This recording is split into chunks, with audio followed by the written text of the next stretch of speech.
Mawubi Yona, spread the word.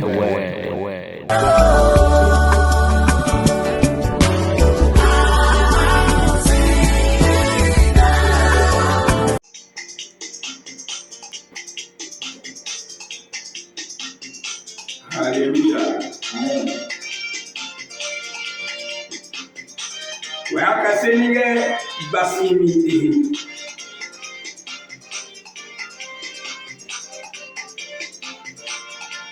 basimine mau etuwo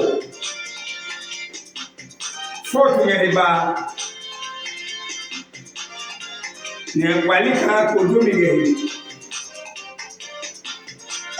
eno ene babani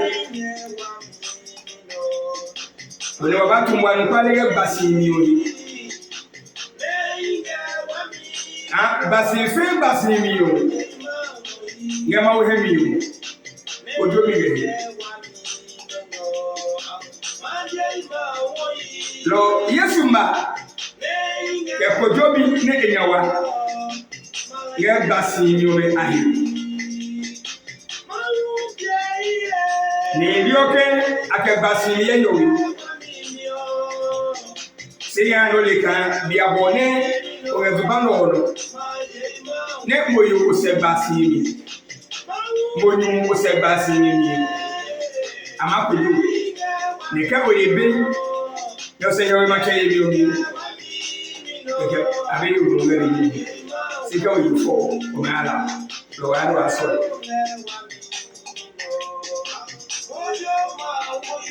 mone no wa ke yo me ma ke si ne ka yesu be se no manu wa he ko mu wonyu me sanega nyumu mai ne sanega yo mai lo komade yo mano ke wa woni mo manu ke ba ne mo nyumu odro he ne mo nyumu odra o he lo wa so le wa yi si mo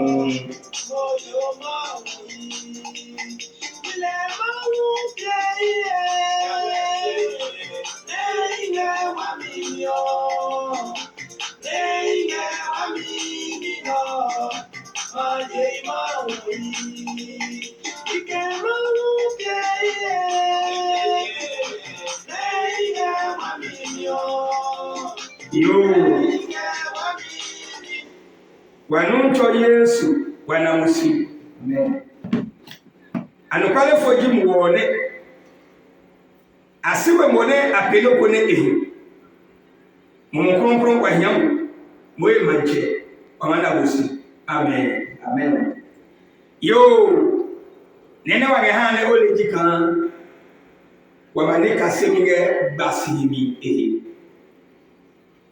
lo basimi no manika semige hiyo mawu eto lo mawu enyamunyume ke kasenige Genesis chapter 2 verse 18 benega jika wawo yi o manu ka Jesus one pesio wakanyimu manu maba iyo benema oboga jio miyo abiba eyo wange yo niche ke yo yaya enyo no dege janu ne wange nyum niche ke nyum yaya enyo no dege lo kawa mande yo manu mu ne no ko ne pese ne wade nyum manu o mande yo manu son lo yo akote siso ne mabane ke wo se ke eso woni mo nwa no wo wa kote si o mesun aba lo ke akeyo ya chapi ehene ebefew na jo ke yo ya se bloyu ka ebefew po na ejiba hin a chele yo papa na ke yo eyefew na ejiba hin a chele yo ya bene egeji no woni lo o maye bible ni ka enyemi chalo alu ibibi Lo basim ni mautuo. Mlangehi. Ne mlangi makachuni. Lo goji nyimaye kunim. Ngezu bano wonu. Kehi obekula. Million watu basimi munyu. Banga beton. You will come here again before again before any ebe any more for again for kake ebe any more for ete ebe ebe nya peka o mana yone jesu ne before bi se enya gbe o nyumu be esano ne emakabu chabika egahuno ne nyumu gbokasiye ne eple ahoyi se brobini no ejeisi ke gbasimi ne agbenyaya agbenyaya dika bene bawa ne mai nyumu ye etunya nyumu be etunya ne makabu bene ngeji no ne lo yo no ke agbo epumpi o de we meji o ngwe ne sane pu lo ke agbo epumpi o de we a eko ngene ke agbo nyumu ete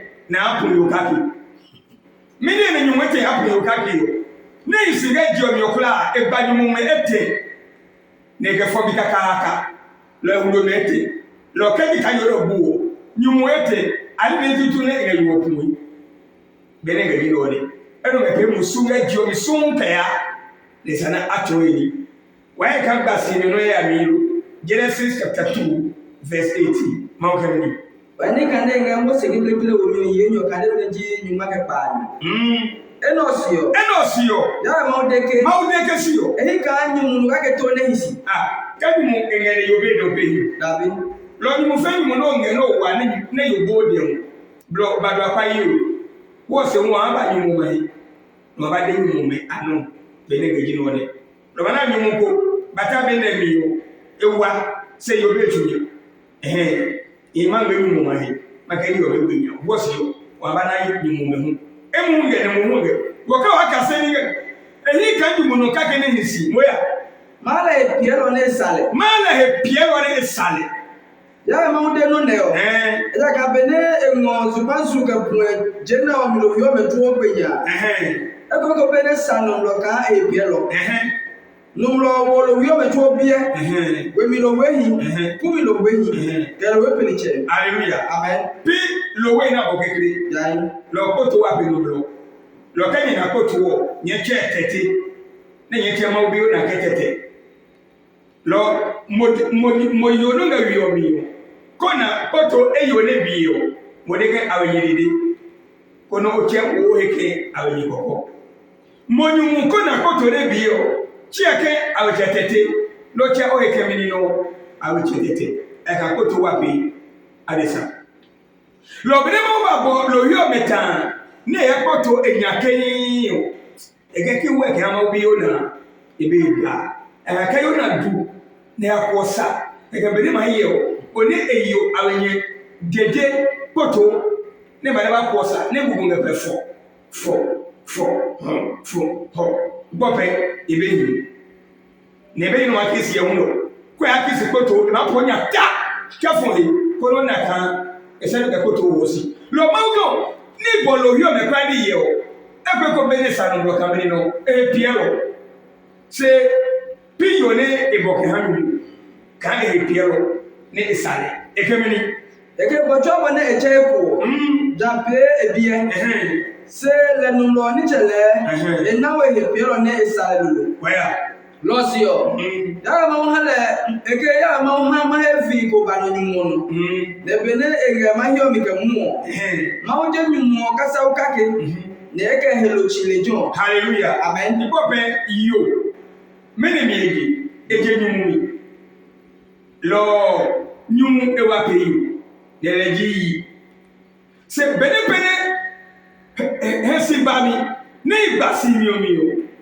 Moni mu fenyu mu bro yo ne mafo ya kai yo fomu ya ko je yo emi bene ga yo ne lo ke kla je yo ka je mu mi ne yo ni abaje ni mu ka je bere iwo emi bene ma opi no di yo ne wo ka ba bu wahi ekemeni jaye ma mo kasa wo ne ejenga ni mu yo ke pe yo Nengo baha nyumo. Hallelujah. Amen. Ebeyo hero. Dabi. Ebeyo ro ebeyo. Ebeyo. Ne kasa we nyimagi kaki na kebeyo kaki na gabara nyumo. Lo abo bitu iwe nyime mo ko alo kaki. Lo kemo nyumo ba na iwe nyumo yo. Ipo be ko nyumo tuo blai. Dabi. O nyumo tuo sinori lei. Dabi. Hallelujah. Amen. Lo abo bitu yo kaki na wa ekemini. Nyumodeke. Jana le. Ina ye no tutu. Hallelujah. Amen. Lo ke o ke ko to po iwe da bi. Dabi. Ko na ke po iwe dai. Dabi. Debi. Lo ni nyumo na iwe ke ye no tutu ni no ne moya. Emi ni che ye mwoji na one. Ni no ye mwoyi. Ajara ka je nyumo. Ajia ka je mi nyumo ye mi. Amachara yi. Amachara mi ni no yo. Hallelujah. Amen. Lo mo yo ke nyumo obi ore. O ke me ni kinu goto mo. Nyumo yi, yesa ro boy si ya.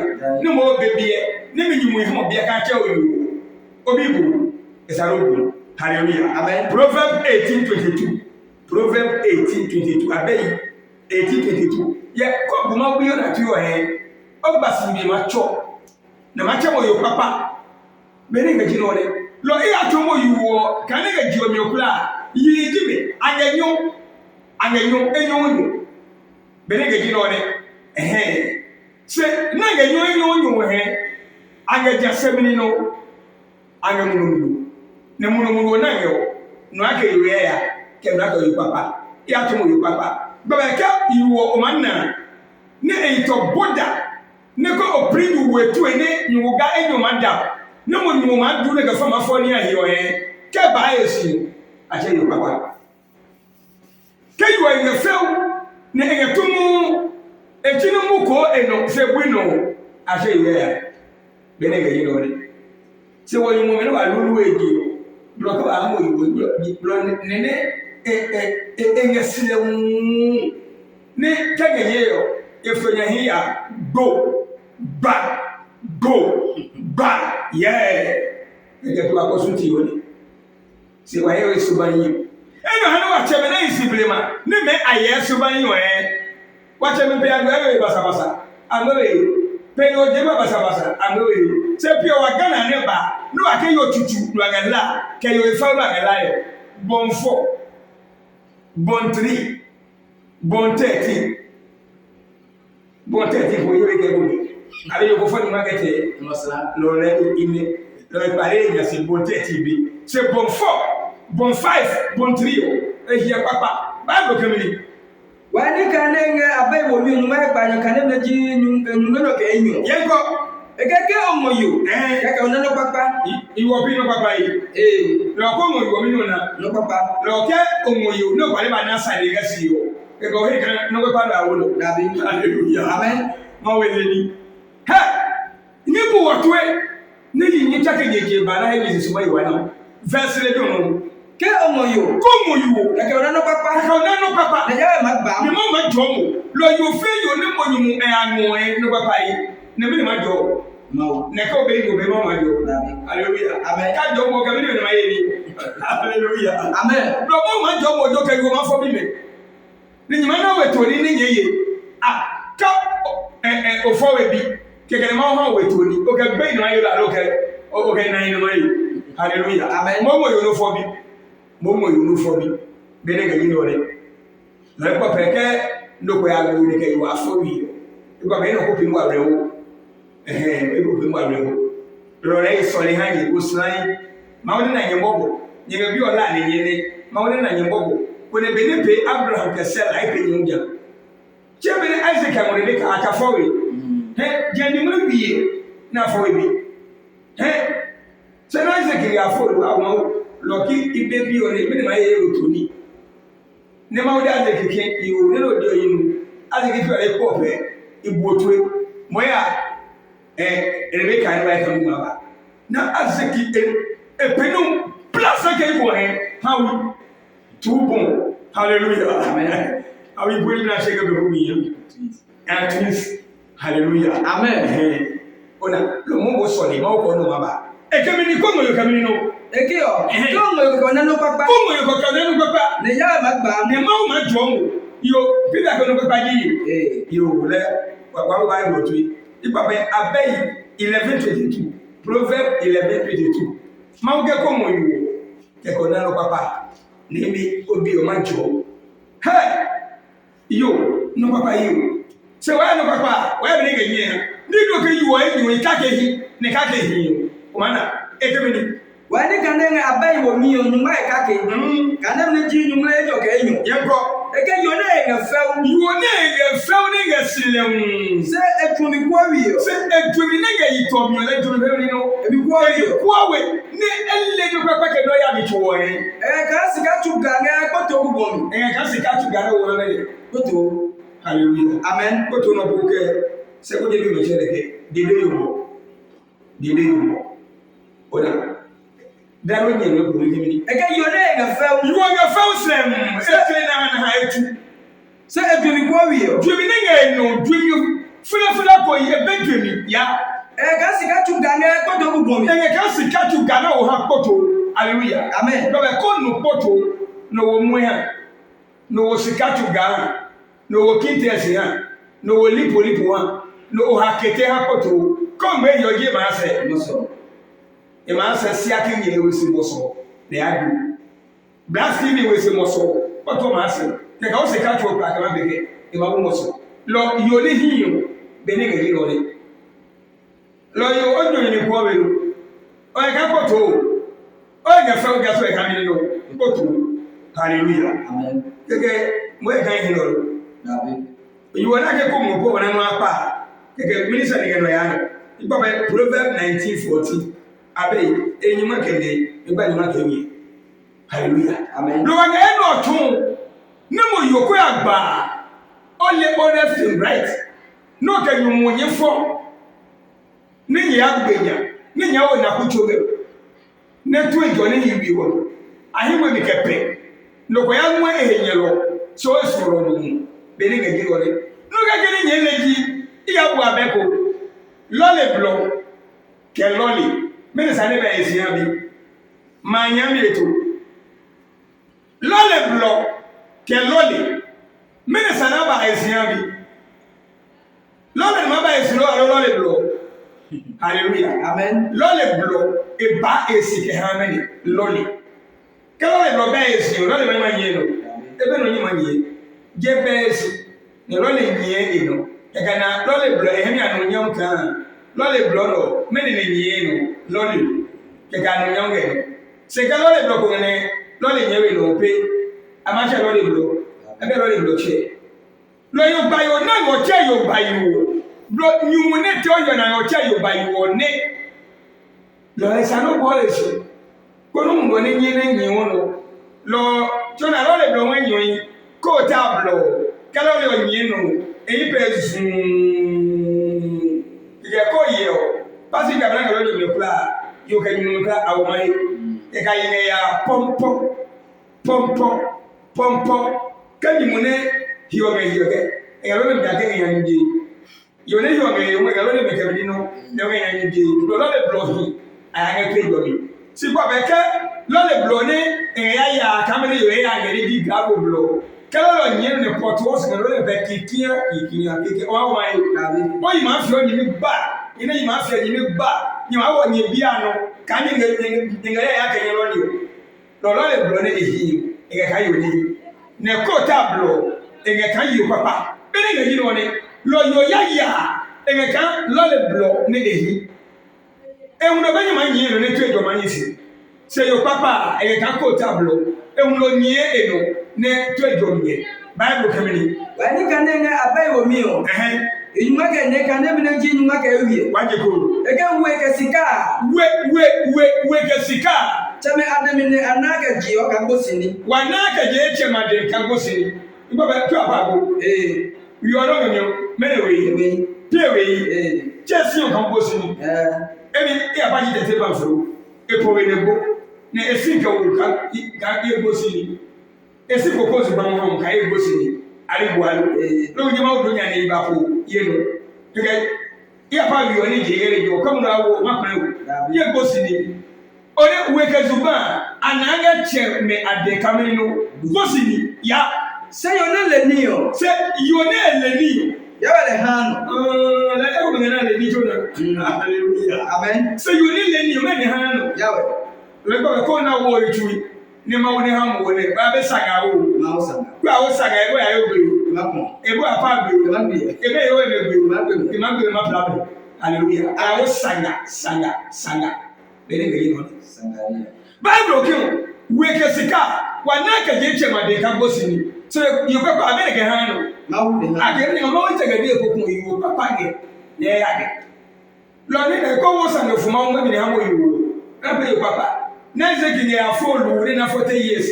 no go ni ya mo Rebecca be ba hawe ya Genesis 24:66 no ya gbe bene Sarah gbo na mo Rebecca ke ba Rebecca nge Isaac wa wo kiko lu na Isaac heje lo kai ayo oh you know he pray hallelujah amen Bible kamini ni ko ekeo weke sika chamene adem na ga jio ka bosi wa na bosi ni ka jeche made loche ke obo ni made no po we no bi me no la na ha me lo gbo ka ji ayo e amachu wa na ba ko apa ba yi no le gbo ke yo machu ni mami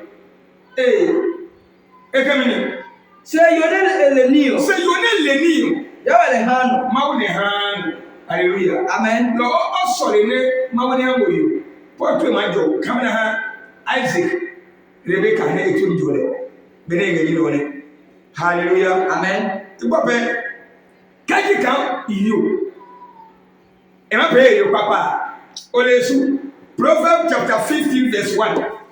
Abeyi enyuma ke enu ni bakaki enyi ke omoyo papa ya ke mo esu ya ke mo esu meni Yesu e kemini wani kane na bai wo mi o nyuma ke enu kane ka ya place ke o ka bibla wo ha mulu etu echi abofunya hallelujah amen ibo basi mi ke ni ga lu ke cha abofunya ba baba hallelujah amen lingone lotu iwo je kwasia ne lotu bi e ke mo ye yo konge kanyi kwa siya matinu hakepe chwa kanyi obuendo bene yo obuendo le eje yi woro tututu ne yi won de ke yo mo je kwa siya katu mini maba chini yo bujele o eje yi wo ni nu kanyi wo je eje wiye lo yo fe yo no gara no basi mi eseneke no igbawi ke ope no kopo no no ka o mami ne na di oji o da ye no bi mo gbe Bladi no bi no ni de no bi fu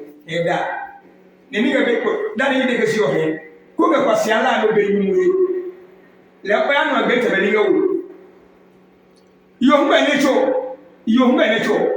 nyum ko be kwasi ala yo no be yimu e o be no ko na ga je no piro no wa che ni wo de ke yimu kwasi ane mo yo alewa ade ke yo kwasi ane ba hallelujah amen ona nyum ye nini yedeke nyum edantowe kayu iya gba hu ibaba ke oke oyowe ne otoyu won ko nge pepa emanu ebe nubri emade ke do ebrezia ema fan yo 1 million ema fan yo 50 Ghana Johan logo gi yu egba majo nina bofu no echienya mo oke be bo menyima yeke monyumo ne echienya ambo awrawo yi mayo lo nyumuke eyochienya hale ne motu onanyumo humba bene tefinga sami enya pedwale oni apopina kamne ka wo chichire machere egbe fun ojani mune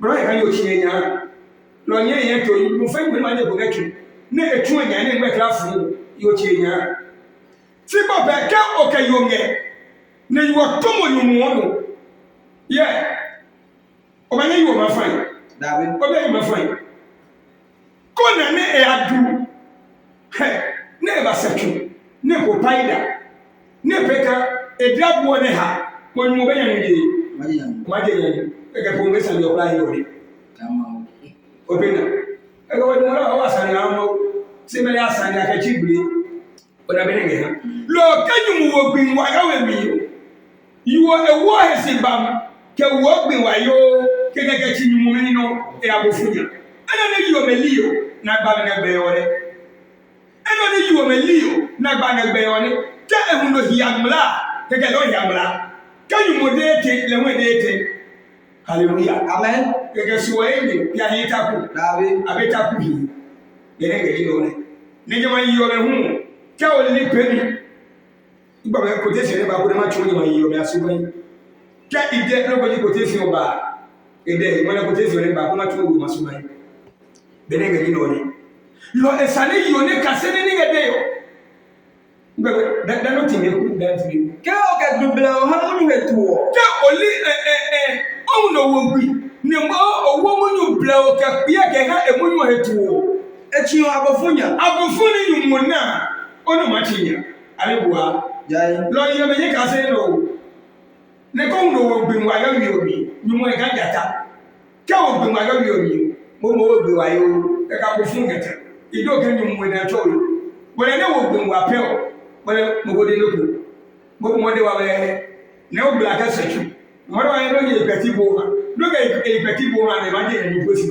ka papa yi ko ka gbe ni ani o ona se yi yo me lie no lo kanyu mo kio kekele ho eke kanyu mo kekele ho eke ba bebe keke bon 1 bon 2 bon 3 wa ga nyere meta ne nyenge fo kege dan aba gbenye cho ibine Yesu maba igbobe wa ya le kiami Proverbs 11:16 ma do abey 11:16 bene ge no ekemi bani kane ga bai wo mi nyuma ka ke kale na ji nyuma ka egba yo ne hem ga nyami yo ne hem ya nyo nyami yo abule abi abule mamelo abu chama bu se yo ne besu ban yi hem si pu mi ga ba e ga bini ba hem si pu e be ni mo ga si pu abu yes da na manya yi ma amanya yi e ke mo mu nyi he fe ke si ba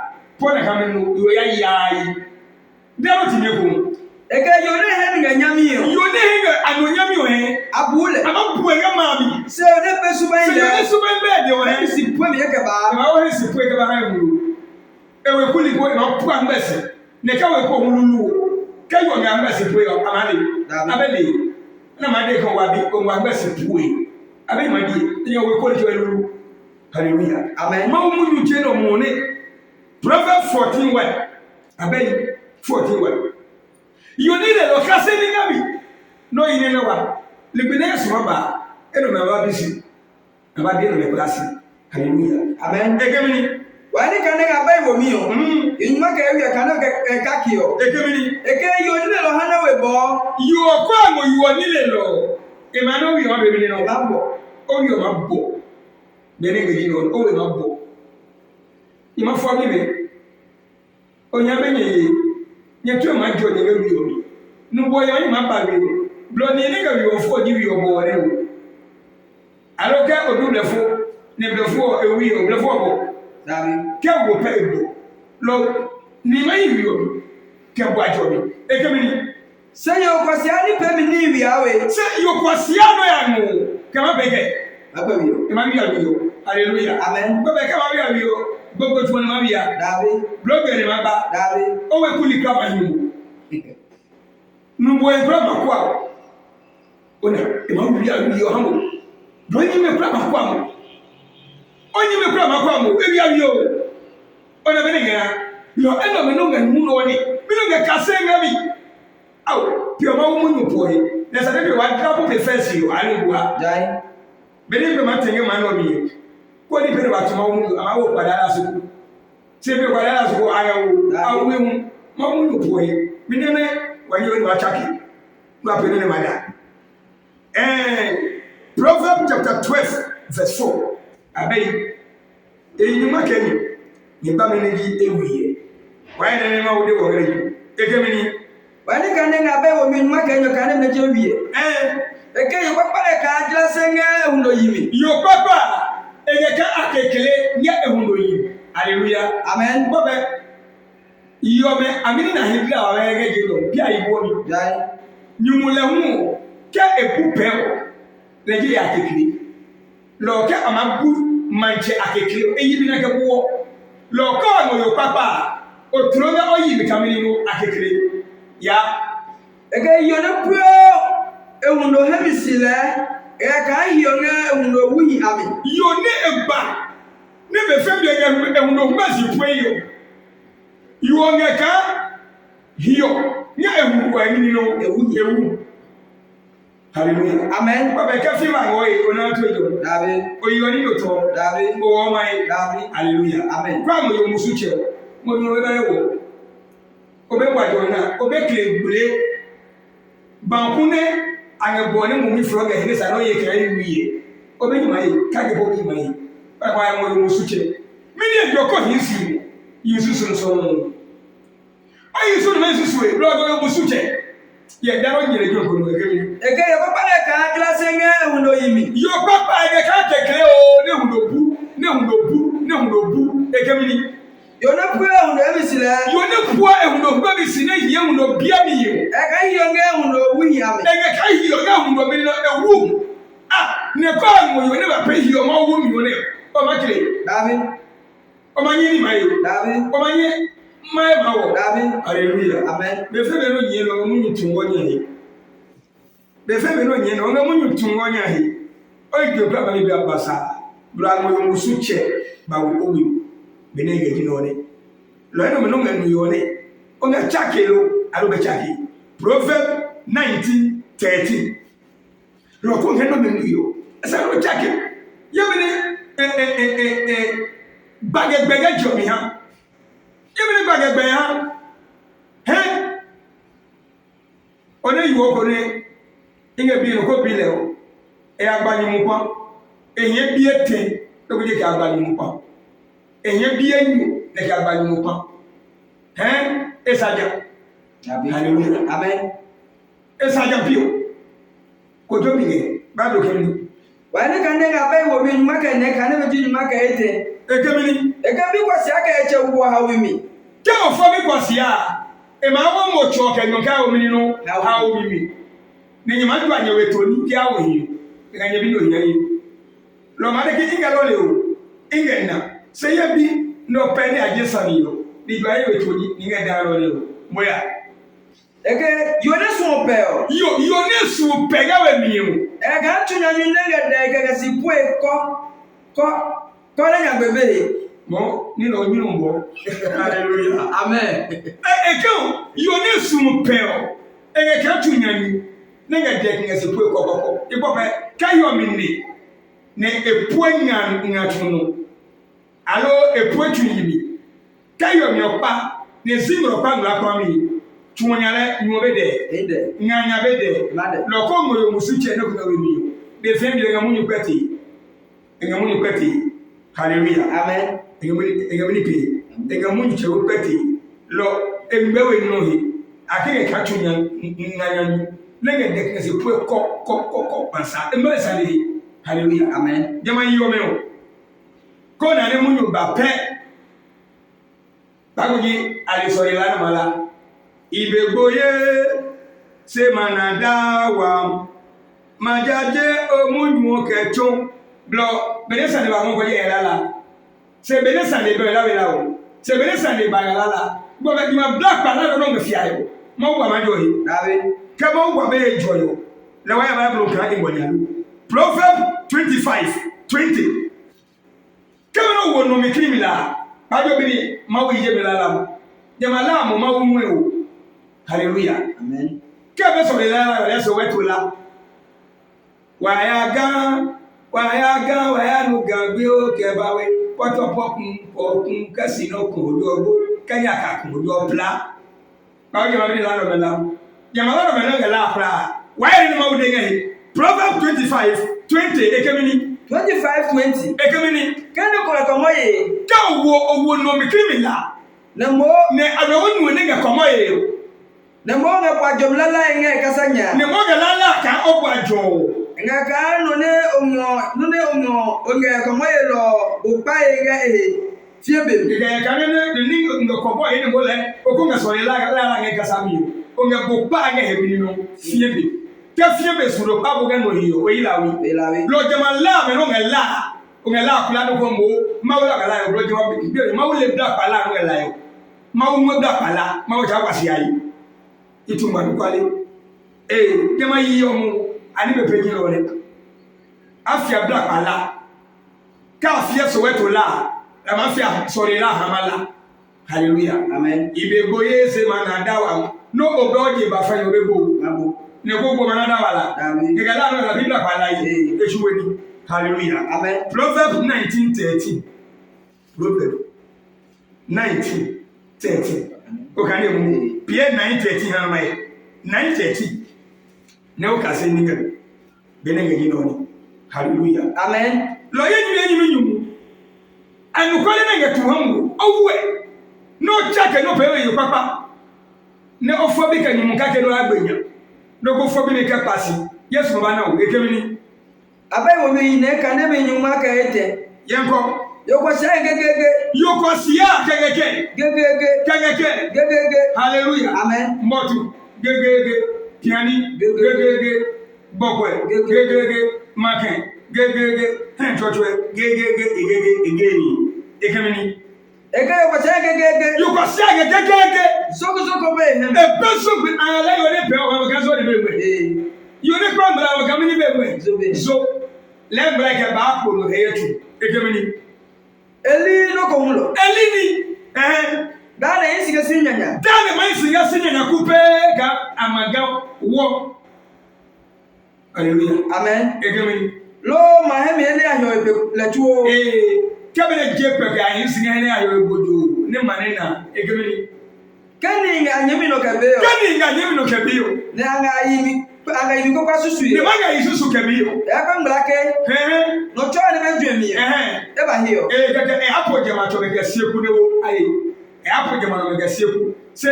ke ana yimi yo le ni o eyiwe ke di yo se ke ana yimi yo kwasia elotu ke ka cha no hallelujah amen ke ma wo we no de yo obe chake hallelujah amen le sanu wa ji ban fan na he wasuma eyiwa no sanu wa ji ban fan na he wasuma eyiwa no lo ni ni no choro mo we oyi manawa bere ga jino ne o lo igbo be kaji kan monye o nge no pe o ko fo mo bi ma be kasi le kama kasi o le wa mo Ezekiel 16:44 topic Ezekiel 16:44 topic lo ake kama e lo hiyo o ye lo ri anyo lu ga ye ninu ebi lo ka mo nyonge peja keke o nga bi ma ma sipui abe ba go yi mana kama de ke ona nyewo no ame bi mi ki go nyawa Bible Isaiah 60:44 topic ekemini wani kanenge Ezekiel omio Ezekiel yinyuma ke pa kan bi nyuma ne wi ka wiye eyipo ke biyo oje onye ena mi ni mo dawe biyo mi ni no oje onye biyo mi ni no oje onye yo ke enye pi ono papa ke je enye wo biyo on ebe cho e macho se ke enye pi ono ya na ke biyo ojo nye pe o pino ya ne adewo lo biyo ya no ko jonye hallelujah amen ya no ko jonye boje ba fa ina wo susuma eyiwa no berenge jino ne lo wange nyanu kale tuwe ne nyewu anukale ne ejima ebiyo na nyam ne ga go hanya bebelo mi lo yini na wa berenge jino ne Ezekiel 16:32 lo jama yiyomu aka hundo mehisi na fo na gbenya e ma fo ka kenye ye nyumupa e ma fo ka kenye ye nyumupa ma fo ka kenye ye nyumupa lo jama yiwo me ka bu adaka he biyo de mi hallelujah amen le bi mo amatu sika first no ma 10 cedi ne ni no ma 5 cedi ne no ma 2 cedi na ma bonya o nya ke tori nyuma ni ya pu Bible ke da egemini Ezekiel 16:32 egemini o ka yo gba puelo o ge ka yo gba puelo na sumele ni chehu ne ka gewi se ni bo hu eke ha aba hallelujah amen otesi ngembe wa hallelujah amen Proverbs 21:19 Proverbs 21:19 lo munyu ne hano wala Kala wana tumamu wore. Ko wasino susuwe no kasedi ngamiyo. Oyi manawa. Benenge jino wore. Bible kamini. Abai wo mi nyumle nyoke kake kanebe ji nyuma kene. Yenko Afon none omayahi ngakula nano. Ye nyumu ko ngoyo pawolo. Afon mone omayahi ngakula nano. Ya Pero no ke yo pawolo ne he ko maniti. Penino ke yo pawolo ne he pale kun manisi. Gobe ake wo pe ne he pale kun. Ole benenge ya. Lo ne e wo pe o. E pale imo nyumu cheki go me motokia. Enga force ka le yebuni Motokia. Ka onga koto Lega le kutu. e koto. Hallelujah. Amen. Ko mu na fika wo mu. Le ka bege. Yamo. E ma mu na mu ko fika chaka. Hallelujah. Amen. He kun yo pe wo ne pale kun. Daro nyina ko. Eke afon none omayahi ngakula nano. Ye nyime yo ko yin ngakula nano. Pero no ke yo pawolo mahi ne ko mahisi. Penino ke yo pe wo ne he kun pale ma yin we kake. O to e bodo. Hallelujah. Amen. Proverbs 22:14. Proverbs 22:14. Munyo ba no nganu yo. Wo ka tuni. Na o pe kolesi. No bi e ke mini ba ne ye ba hitimi. Mini ba na ye to idwe ye ba wi. Be ne ke gi no ne. Nini ma o de gi o. Yo ne ba ensi. Ne wo ne be mi no. Esun ne. Lo yo fe yo ne ba ensi yo e wo ma su esami. Be ne ke gi no ne. Na ni do ke lo le bro ba ensi lo le ni enu. Be ne ke gi no ne. E ke mini 22:14. Yenko Eke yo ya holo.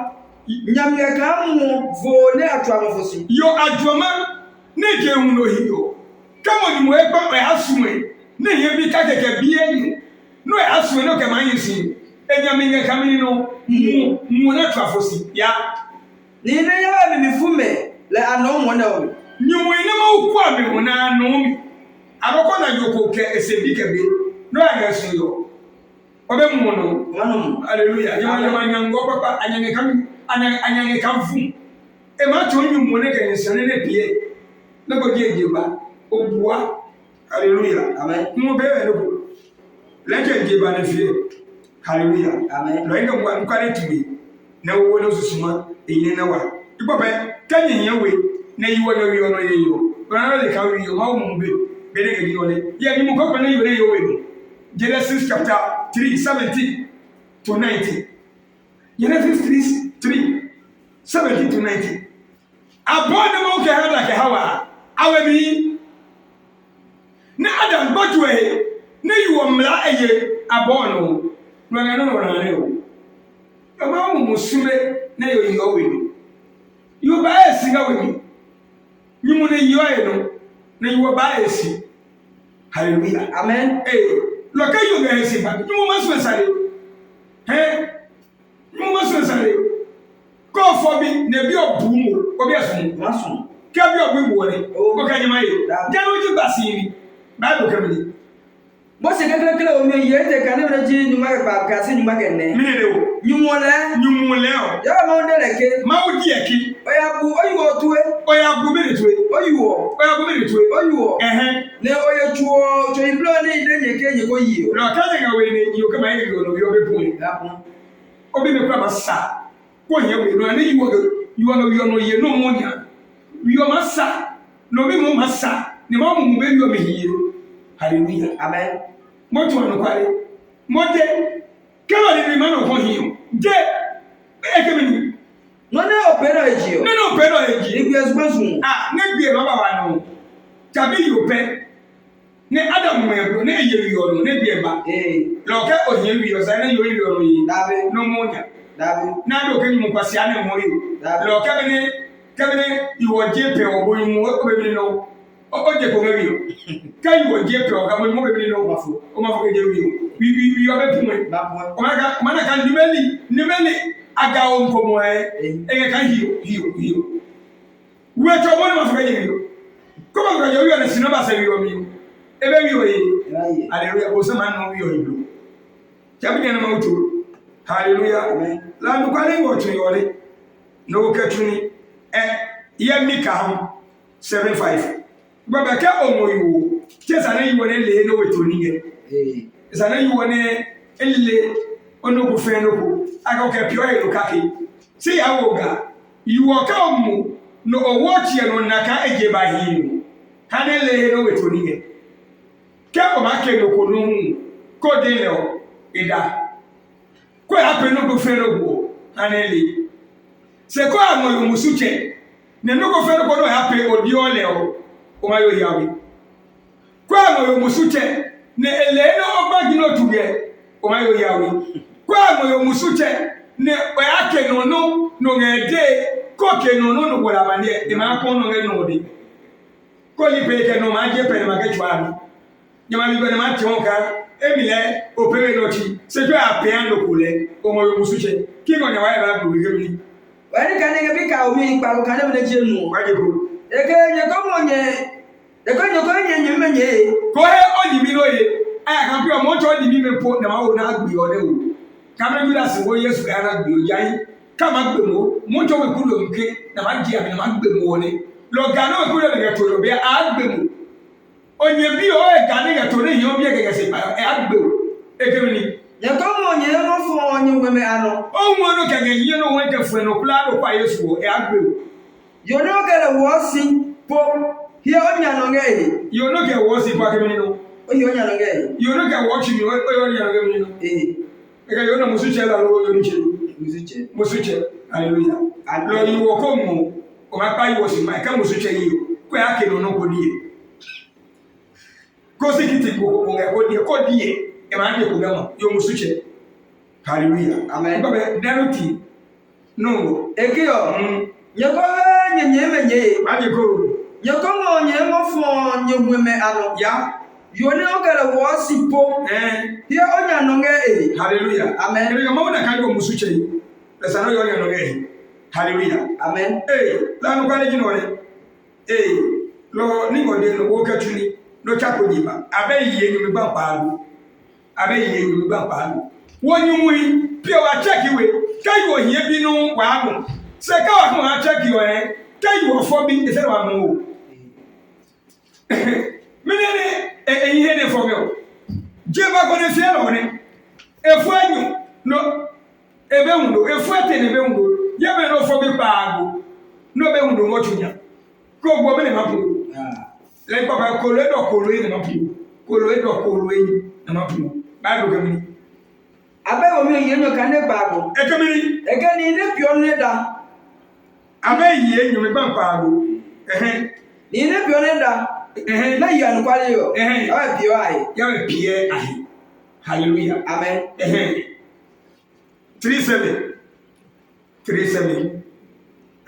ekio ko bu o ni le lo mo ye ya we gbe no otun ye ya miafu hallelujah amen lo je no me kula me ne pesa wa ye gbe ko yo ma u gbe yo ni ngani no kula makatu ni ko yo ma u gbe yi ma bu ehun no kanyu mu yo ma gbe ma su ehun no lo yo ma wo su mi ma wo ese ba ka fosi won mu ma su sani no kula je no ni hallelujah amen no kula je no ni la no kwani ngo tu yo ne o ka wu ma pre wala ham no yi manawa 31 thing abe 31 thing Proverb 31 thing Proverb 31 thing ne matubu na umunyu ne uchaki lo yoke ope kore singe no hiyo o yi manawa lo ke ojebane bere mi obe mundoge odenu bomodo wa we no do bigesi oyebi mistake ni pe ne ye ba hin chi mi one o mo le mo ko peja pola ka yo papa yi ebi ne pia mi e na ka pe mistake le be ne bi me na asa jema no mi le be ko ye bi me mistake ni pe ne bi ne ibe mu ga tunya no ni ko peja se le ya ja ma tue mi ye ebi ni mu ki ro fo ka pe je ni ye che pio je ja ne e ma cho bi mo ka se ba si ni ke awon be tu anu ke bi no pla na wan de gba gẹ́gẹ́ bí obìnrin no ojo ni Bible kemini abai wo mi enyumlete kaka ke kana me ji enyuma kemini eyi po ke yo papa ekio yo papa me no mana eke yo papa me no mana gacho no go ni do ke yo papa ke ne ya ge Your papa, go and never know if I will. Tell you put that. Ne boon, I tell your papa. Your papa, many man. Yeah. Ejo wa crop, Jwende. Jama, you will do a many no. Jwende. Hallelujah. Amen. Lord, can you papa know you? Ega kupa chebe yoa. Ega mwemene yoa. Lord, can you obey your papa and kupa cheke mwebe dem. Ebe ibere ne mweke kupa cheke ne. Ega chake ne egwino. Hallelujah. Amen. Bible community. No eke fon eno. Ke tucho. Can you obey your papa? Can you not obey? Ema wo eke fon you no. Ke etwipla. Ya. Ne uno be onyaye gbegbegbele. Ne nyumo bo onyaye. Lo ka wo otwika ka fon you no. Obe la osi biti de. Wade. Oni ne wo de obi ede. Wade. No wo twika ka fon obi ede. Wade. Ne bi Bible ka de wo ke wa ko wa eke fon kwa yinya no. No oyo de no ngehi. Blengela ma ba ha kan. You enyi ka ki ade o le oyi mu. Ne ka ki ade o le oyi mu. Be ne ngeji no le. Hallelujah. Amen. Proverbs 2:17. Ya ekemele kene ko ekemele. Ekio. Yo pio ehun osunyani. You are ma pe ehun osunyani. Ibo be kamo you oge osunyani pe yo. Obi asun. Olasun. Yeah. No ko kom lo mo yo. Kom lo suma mo obinu. Kom lo suma mo obinu. No ko kom lo. Ni ba lo to bo ya. Ekio. You are pure Mosumyani. You are pure Mosumyani. Daniel. A pure papa. Am I paying you, papa? Pierre. Hallelujah. Amen. Come on, you may go, many my day, and that I. Ya, I come in. A lot of women, Cadotipa, ne. If you are ne. The Quatone can law, hallelujah. Amen. You come to my yoga, church money, like your one. Lord, you don't want to get your one, get a one city. Then you more cheer like a jail. Eh, what are you? What I must see you. Nero saying you know more. A man may say, Pet or play a cat out of your hand. Never you will be a case. When it open up. Minute. Ekeo. I'm only a nigga Jekicha. Gaba. Campo ne tua ilo ya ngo tromike jema se loko ke ba. Hallelujah. Amen. No yo papa yo. People la ka yo. Ni la mo la ni edi gaba. Ya bwa mu. Munyi ne o ga tubu no ka wosi no Munyi no ga tubu no ka nyenye no Ko owo ka tuni o O basi macha ke pla. Hallelujah. Amen. Etiosi makemla. Ne lani eni. Hai we bi o me. Ne ba ni tumi hai ma wa yi. Yo mo ma be. Mo ma sa ji mo ma ya pa. Se ke wa go you agbete be ri o. Ele make. Dabi. E ma wo si ne he ma chopia. Ne nu bo ma na kun wo fi pla ge ekolu. O ye ma tesi. Ne tesi no. Etesi vali. Lo ne tesi vali o he. Bene ba je ngbe ge poro ne enapun keke ne je ngmefu engmefu bene je vare no bo eje nyanyu ke pa etu enkura poto ne makaje po kana miti pa ye emaye kana to gbe emaye kana ekwe gbe emaye kana oblayo emaye ka chaka enyamo sawe modu no bo pa da ha re kan mo bo su ekemini Eke elazuba ne hiyo. Ebo apa. Ne apio wa muhale. You are too any. Etwoni. Hallelujah. Amen. No, yeah, you are going to win you again. Any people bang on my for a very true. Let me for my phone. Let me tell you pay. Say too any. Hallelujah. Amen. I go Mongo. Hallelujah. Amen. Yeah. Ke munyu ga yecho. You are born here. Why no approve? Come on, you hear you on here. Why no approve? Mawaka eke barwapa. Proverbs 2:17. La one you know now a tree. Ne you mega baje. Ne ele kabesa be ka jeba mana nyi we kwama. He kwama baja enye bi eti ne jeba. Enye bi awi ne jeba. Iba ba ko na yo ne je ekekere mu oyi. Nu aga mu yo. Musu wase kingo nywa ya Bible wekemini wani kane na be wo mi yenyo kane bne ji nyuma ke bago waje ko yo ne ku a eyehemi huno yo ne eyehemi nyumu ne eke Jesus ye kwale o Nesine ewo emawo ho eyi no. Nesine o mawo kan e kan nyuma isine akwa nyuma nge blo no na eyi no. Ke oya ewemi o. Beno blo no onyi one. Lego ka fo enyo bezanangu. Davi. Ka fo ya bezanangu. Davi. Se jo ya ngolu ne bon 7 ba mo. Na me wedi read ga wo so ko e ba no jo. Nge so ri ju. O so fo ma ye ka na ore na nyimbo. Yene nyinga pe o yeli. Ko kan no pe be kan de. Proverbs 27:15 paper. Bene yo ko de ga bi ni ha. Kema usun. Wa ba wo mu wa hi. Ne ko ba wa hi yo. E ko won wa na wa no ne. Bene ga ji no ne. Longo yo gbe no ke chaki. Na wo so mai wa na. Mi ne de 27:15. Abai. E ke yo ne wo pe o. Yo ne wo pe. Enga ka yo minyanyu ne de ko pamsa. E no ka gbe nyane. Lo ka yo pasa o nge pe o ngawe. Ne pasa o we bi jue, pasa o bi jue o. O check you. Check your body. Check your skin very well. O ye yo. Ma o de joni. Ma o mu yi ore. Ne negative. Enu. Yes wa na musu. Chomo no chowo. Lo abane wo. E wo yibiri ya yo papa yi. Ne premio yo kwasai ne gbo mi. Na gbo kwasi agbo, na pume kwasi apum, na ya kwasi ala. Ina busi amen. Amen. What telephone number 024 65 72 87 last number 2. Wa WhatsApp number 0245 40 14 40. Ka gala no na face to face ya YouTube. Ma Evangelist Mawubi Yona. O ma na wo gare jo no ye no ba ni pan. Ko ya Facebook ore ma Mawubi Yona penye dando. O ma na wo no ba ni pan. Ne ma jo. Bobe kanelo no nyancho e ka chore. Francis. Hallelujah. Amen. Ne emiki Mawubi Yona. Ayam. Bye bye. Ngoje kon.